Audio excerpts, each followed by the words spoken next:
बिस्मिल्लाहिर्रहमानिर्रहीम, अस्सलाम वालेकुम जी। अच्छी स्कैफोल्डिंग सीरीज़ की एक दूसरी वीडियो है। और मैंने आपको बताया था कि स्कैफोल्डिंग जो है एक टेम्परेरी वर्किंग प्लेटफॉर्म है और एज़ पर रिक्वायरमेंट उसको मॉडिफाई किया जाता है, चेंज किया जाता है और बहुत सारी टाइप्स की होती हैं। इसी वजह से अरामको में मोर देन 20 टाइप्स की हैं, क्योंकि आप बॉयलर में काम कर रहे हैं, बॉयलर के साथ उसकी और रिक्वायरमेंट होगी। आप रूफ पे कर रहे हैं, आप कहीं पे क्लैडिंग वर्क करना है, ग्लास इंस्टॉलेशन करनी है, हर वर्क की activity, nature of activity, her activity की रिक्वायरमेंट के मुताबिक उसको बनाया जाता है और वो अप्रूव्ड है। और मोर देन 20 तो अरामको के साथ अप्रूव्ड है जो हम यूज़ कर सकते हैं। मोस्टली आपने स्कैफोल्डिंग देखी होगी, ट्यूब एंड कपलर स्कैफोल्डिंग, जो हर जगह पे इस्तेमाल होती है। ड्यूरिंग कंस्ट्रक्शन इसके बगैर मुमकिन नहीं है, क्योंकि हाइट से लेके मतलब फर्स्ट फ्लोर से टॉप फ्लोर जहाँ तक भी कंस्ट्रक्शन जाती है, ट्यूब एंड कपलर साथ साथ रहती है। ठीक है, ये दो चीज़ें इसमें होती हैं, ट्यूब होते हैं और कपलर्स होते हैं। तीसरी चीज़ इसमें कोई नहीं होती। फिर वो उसमें प्लैंक्स प्लेटफॉर्म बनाने के लिए इवन इसकी जो मिड रेल, टॉप रेल और जो होता है वो भी उसके साथ बना होता है, वही ट्यूब के ज़रिए। तो नीचे ग्राउंड पे जो भी उसका सोल बोर्ड लगाया जाता है या वो एक अलग चीज़ है, बाकी पूरा ट्यूब एंड कपलर से बनी होती है। दूसरी होती है सिस्टम स्कैफोल्डिंग। अभी ट्यूब एंड कपलर का मैं थोड़ा बता दूँ। ट्यूब एंड कपलर को मॉडिफाई हम कर सकते हैं, किसी भी डिज़ाइन में किसी भी रुख को चेंज कर सकते हैं कि आप खुद उसको उसके पार्ट्स को जोड़ के मॉडिफाई कर सकते हैं। लेकिन जो सिस्टम स्कैफोल्डिंग होती है, जैसे हम ले रहे हैं ये मोबाइल स्कैफोल्डिंग होती है, वहाँ पे हम उसके जो भी पार्ट्स हैं, लेजर वगैरह, ट्रामा वगैरह, उसको ऐसे ही फिक्स करके उसको एक ही शेप में बनाया जा सकता है। बट जो ट्यूब एंड कपलर रहेगी उसको जैसे आप मर्जी है उसको शेप दे सकते हैं। उसके साथ साथ बहुत ज़्यादा टाइप्स की होती हैं। एक आप बोलते हैं इंडिपेंडेंट और डिपेंडेंट स्कैफोल्डिंग। अभी इंडिपेंडेंट स्कैफोल्डिंग कौन रही है? इंडिपेंडेंट वो होगी जो दीवार के साथ अगर आपने कहीं पे अटैच किया तो उसको दीवार की सपोर्ट की ज़रूरत नहीं रहती, कहीं पे वो अटैच नहीं होती, वो ग्राउंड लेवल से उठ के वो खुद अपना जो है वज़न और उसकी जो भी बिलिंग कैपेसिटी मेंशन होती है उस हिसाब से वो कैरी आउट कर सकती है वज़न, तो इंडिपेंडेंटली।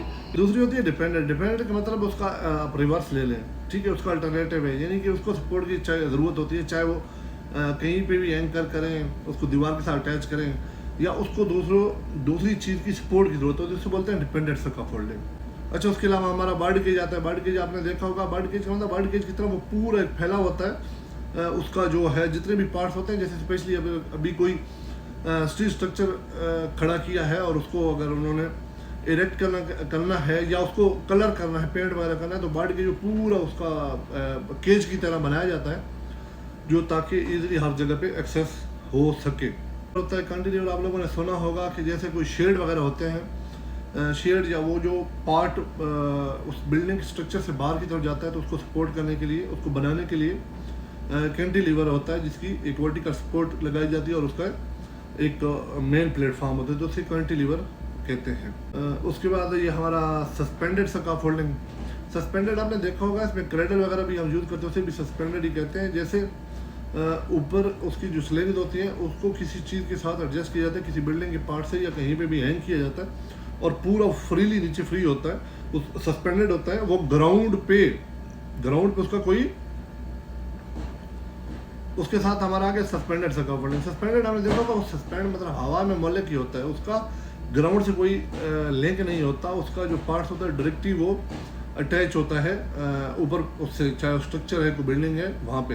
ये क्यों किया जाता है? मोस्टली एक तो बहुत ज़्यादा हाइट है, काम छोटा है और वहाँ पे एंकर करने की जगह है, उसको तो वहीं फिक्स कर देते हैं बजाय कि पूरा स्ट्रक्चर उठा के लेके जाएँ। उसकी कास्ट भी होती है, टाइम टेकिंग भी चीज़ होती है। तो उसके अलावा स्पेशली जो पानी में जो ब्रिज फ्लाईओवर्स बनते हैं, उसके बाद ये जो हमारी कोई भी स्ट्रक्चर बनता है जहाँ पे ग्राउंड पे हमारी स्ट्रॉन्ग सॉइल नहीं है, वहाँ पे अगर स्ट्रक्चर नहीं खड़ा किया जा सकता ग्राउंड से, तो इस वजह से उनको हम हैंगिंग यूज़ करते हैं स्कैफोल्डिंग। आपने मोस्टली देखा होगा, स्पेशली ऑफ शोर में हैंगिंग स्कैफोल्डिंग ही यूज़ होता है।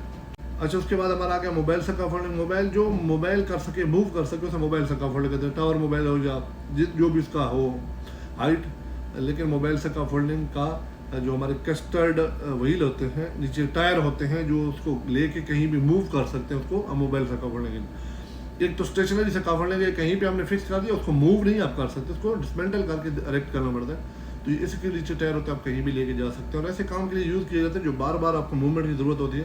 तो पूरी बिल्डिंग, जैसे अभी कोई मैकेनिकल इलेक्ट्रिकल वर्क है या कोई पेंटिंग इंटरनल वर्क है, तो उसको बार बार अगर मूव करना पड़ता है तो ऐसा पॉसिबल नहीं है कि आपकी जो स्कैफोल्डिंग साथ साथ मूव हो। तो मोबाइल स्कैफोल्डिंग ही यूज़ किया जाता है।